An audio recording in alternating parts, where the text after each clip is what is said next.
유상민 목사입니다. 오늘은 새벽부터 비가 많이 왔습니다.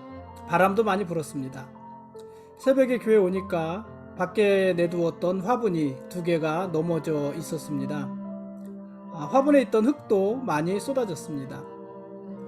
오늘 하루 종일 비가 오면서 낙엽도 많이 졌더라고요. 어저께까지 풍성하던 나무가 어느새 앙상한 가지를 드러내고 있습니다.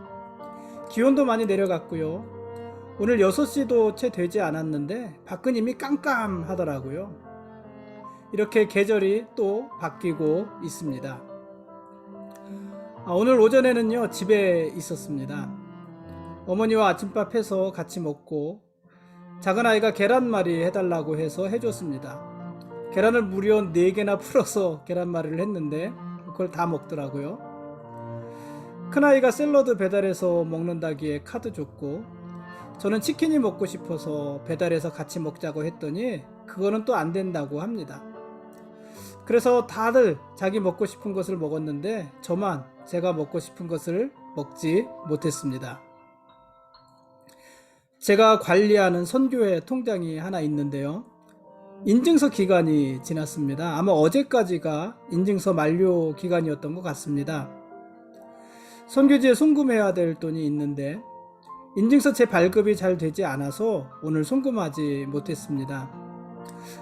안 될 이유가 별로 없는 것 같은데 인증서 발급이 자꾸 중단이 되었습니다. 저는요, 무슨 일을 하다가 그것이 딱 막히는 순간이 있으면은 잠시 그것을 내려놓는 그런, 뭐라고 말해야 될까요? 습관이라고 해야 될까요? 어쨌든 제 일하는 방법이 그렇습니다.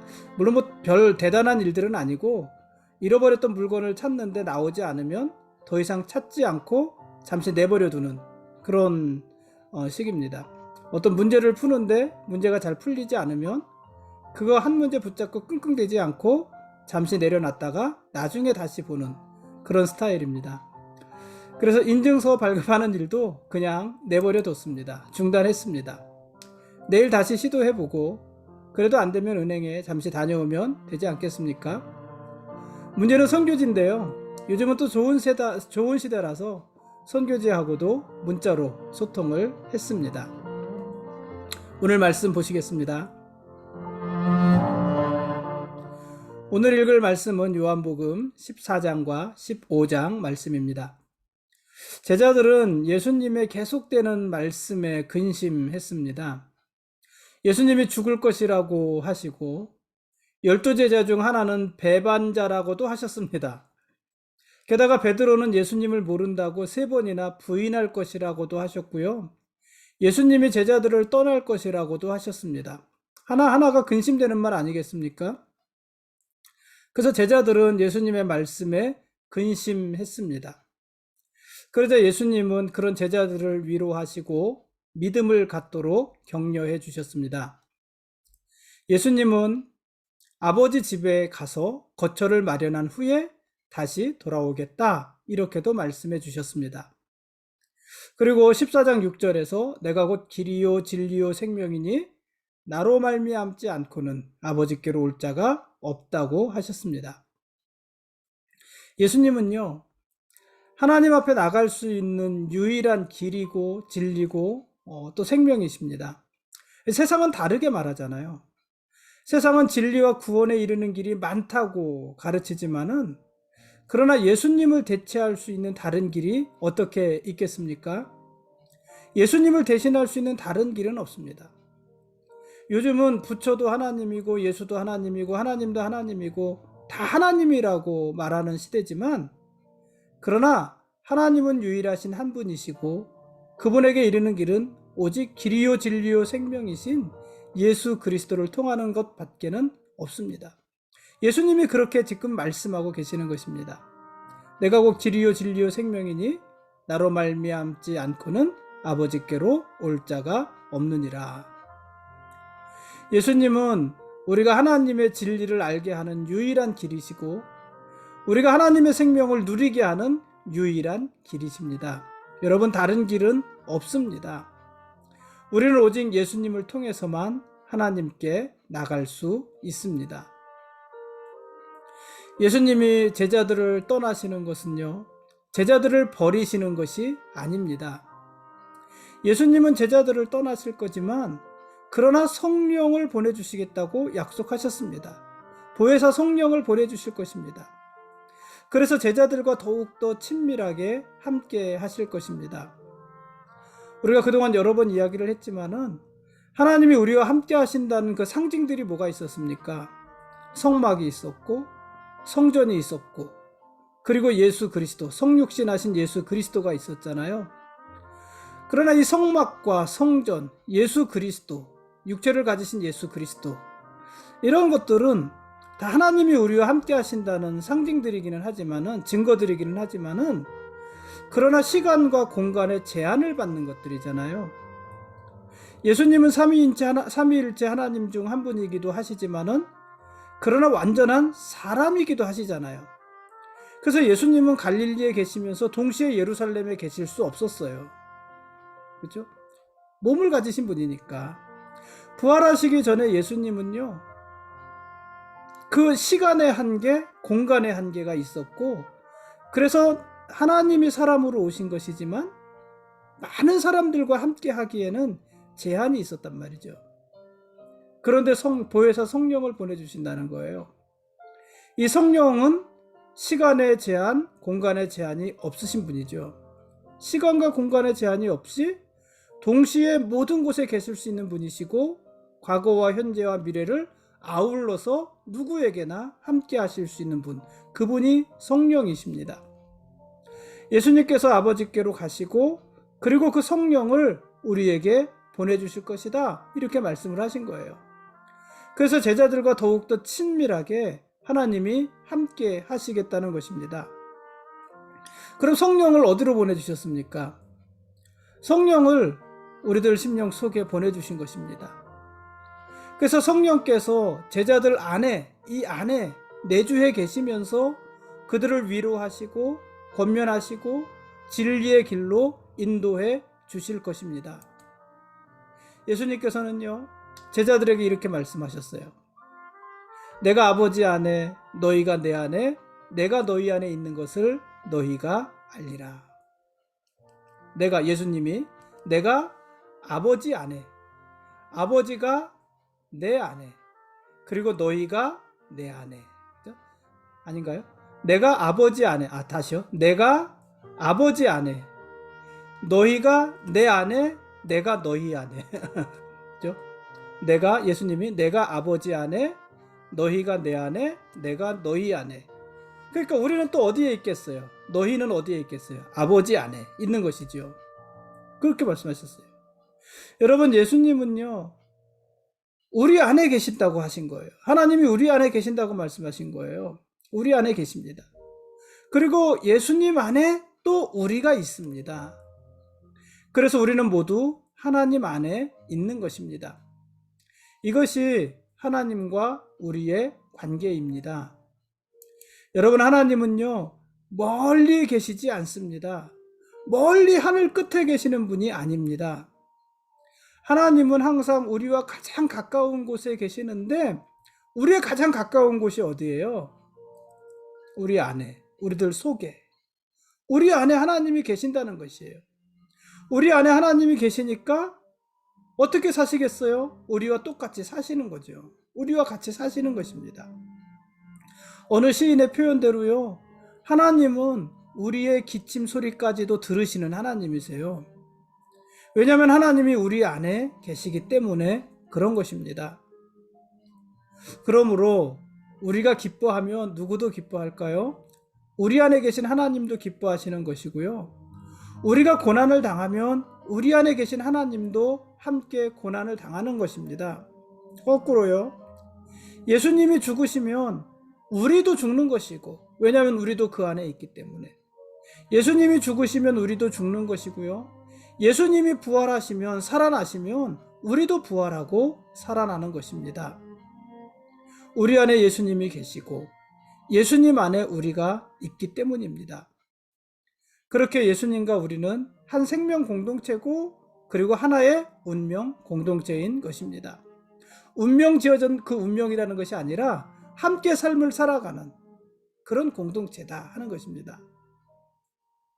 예수님은 두려워하는 제자들에게 평안을 주셨습니다. 평안을 너희에게 끼치노니 곧 나의 평안을 너희에게 주노라. 내가 너희에게 주는 것은 세상이 주는 것과 같지 아니하니라. 너희는 마음에 근심하지도 말고 두려워하지도 말라. 예수님은요, 자신의 부재를 근심하고 부활을 의심하는 제자들에게 참된 평안을 주셨습니다. 예수님이 주시는 평안은 돈과 건강과 세상의 힘에 의지한 그런 평안이 아닙니다. 그래서 세상이 주는 것과 다른 평안입니다. 정의와 진실은 없고 죄악에 눈 감아주면서 번영만을 약속하는 그런 거짓 평안과는 다른 평안입니다. 예수님이 주시는 평안은요, 사랑에 근거한 평안입니다. 예수님이 주시는 평안은 삶에 아무런 문제도 없이 평탄한 상태를 말하지 않습니다. 고난이 하나도 없어서 평안한 것이 아니라는 거예요. 삶이 순풍에 돛단 듯이 평탄하기 때문에 평안한 것이 아니라는 것이에요. 예수님은 우리에게 각자 자기 십자가를 지라고 하지 않으셨습니까? 여러분, 십자가를 진 사람의 삶이 어떻게 평탄할 수 있겠습니까? 십자가는 고난인데, 죽음인데. 예수님이 말씀하시는 평안은요, 삶의 평탄을 말을 하는 것이 아니에요. 그럴 수 없습니다. 우리 십자가를 지고 어떻게 평탄하겠습니까? 오히려 우리가 십자가를 졌으니까 우리 삶에는 많은 고난이 있을 것입니다. 그러나 그 고난 속에서도 우리는 평안할 수 있다는 것이에요. 그 평안을 주신 거라는 것입니다. 예수님이 그러셨어요. 예수님께서는 죽음의 그림자가 시시각각 다가오는 중에도 그로 인해 흔들리거나 두려워하지 않으셨습니다. 예수님은 십자가에 매달려 죽으셨는데 한 번에 죽은 것이 아니라 6시간에 걸쳐서 서서히 죽어가셨잖아요. 얼마나 힘드셨을까요? 그래서 십자가가 주는 그 고통이 손에 못을 박히고 그런 고통도 고통이지만은 금방 죽지 않는 것. 그것이 정말 무서운 고통이라고 그래요. 금방 죽지 않고 온몸에 물과 피를 다 쏟으신 후에 죽는 거예요. 서서히 죽는 것이에요. 예수님이 그렇게 죽어가셨습니다. 6시간 동안 십자가에 매달려 계셨습니다. 그러나 예수님은 그 십자가 위에서도요, 자기의 영혼을 아버지 손에 맡기면서 평안하셨습니다. 고통스러웠지만 그 영혼을 아버지께 부탁하며 평안하셨습니다. 예수님은 자신이 누리셨던 그 평안을 제자들에게 주시고 제자들도 그 평안을 누리게 하시는 것입니다. 15장에서 예수님은 자신을 포도나무로, 아버지를 농부로, 하나님을 농부로 비유하셨습니다. 그리고 제자들은 가지, 포도나무에 붙어 있는 가지로 비유를 말씀하셨습니다. 가지는 포도나무, 나무에, 줄기에 붙어 있어야지 열매를 맺는 것 아니겠습니까? 그러니까 제자들도 가지로서 포도나무이신 예수님께 붙어 있으면 좋은 열매를 맺을 것이고, 그렇게 좋은 열매를 맺는 것이 제자들의 사명이기도 했습니다. 나무를 떠난 가지는요, 그야말로 나무 동가리, 조가리, 그것에 지나지 않는 것 아니겠습니까? 나무를 떠난 가지는 상상할 수 없는 것입니다. 마찬가지로 예수님을 떠난 제자들, 예수님을 떠난 성도들도 상상할 수 없는 것입니다. 제자들은요, 예수님 안에 거하는 사람들입니다. 왜냐하면 그분은 나무고 우리는 가지니까 거기 붙어 있어야 되는 것이죠. 예수님 안에 거하는 사람들입니다. 예수님 안에 거한다는 것은 예수님과 지속적으로 교제하면서 그분의 말씀에 순종하며 살아간다는 것입니다. 그러므로 여러분, 예수님께 붙어 있으십시오. 오늘 하루도 우리는 바쁘고 분주하고 힘들고 어려운 그런 삶을 살았을 수 있습니다. 원치 않는 소식을 들으면서 원치 않는 상황을 맞이하면서 실망했을 수도 있습니다. 여러분, 그래도 하나님을 묵상하시고 하나님께 기도하시고 하나님을 사랑하듯이 사람을 사랑하면서 그렇게 하나님의 말씀에 순종하며 살아가기를 멈추지 마십시오. 그래야 우리도 열매를 맺을 수가 있는 것입니다. 열매 맺지 못하는 가지는 어떻게 될까요? 다만 밖에 버려질 것이고, 밖에 버려졌으니까는 바짝 메마를 것이고, 사람들은 메마른 그 나뭇가지들을 모아다가 불에 던져 살을 것입니다.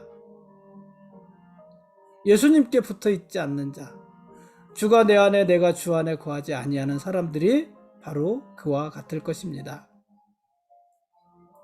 지금까지 요한복음 14장과 15장 말씀에 대한 길라잡이였습니다. 내일 읽을 말씀은 요한복음 16장과 17장 말씀입니다. 예수님은 너희가 나를 사랑하면 나의 계명을 지키리라 이렇게 말씀하셨습니다. 14장 15절입니다. 너희가 나를 사랑하면 나의 계명을 지키리라. 또 이렇게도 말씀을 하셨어요. 잠시만, 죄송합니다.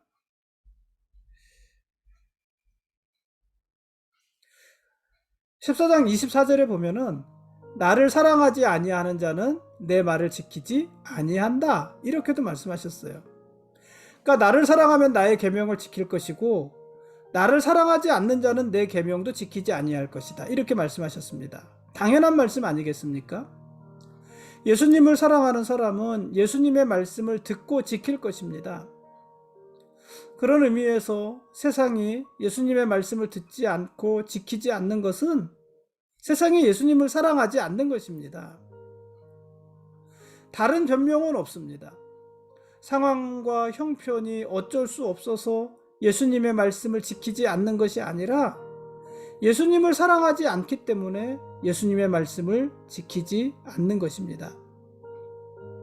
예수님을 사랑하면 그분의 말씀대로 살고 싶어지는 것이고요.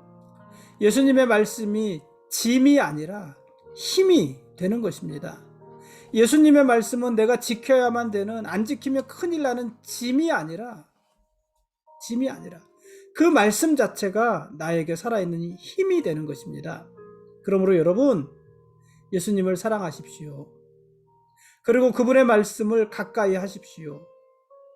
말씀이 우리의 힘입니다. 예수님이 우리의 길이고 진리고 생명이십니다. 우리가 예수님을 사랑하면 하나님 말씀대로 살아갈 힘도 얻을 것입니다. 그러나 우리가 예수님을 사랑하지 않는다면 하나님의 말씀대로 사는 것이 힘들고 어려운 짐이 될 것입니다. 여러분에게 하나님의 말씀은 짐입니까? 힘입니까? 그게 내가 하나님을 사랑하는지 그렇지 않은지를 판단하게 하는 어떤 근거가 될 수 있는 것 아니겠습니까? 오늘은 여기까지 하겠습니다. 길이요 진리요 생명이신 예수님이 우리의 왕이십니다. 그리고 우리는 그분의 거룩한 백성들입니다. 고맙습니다.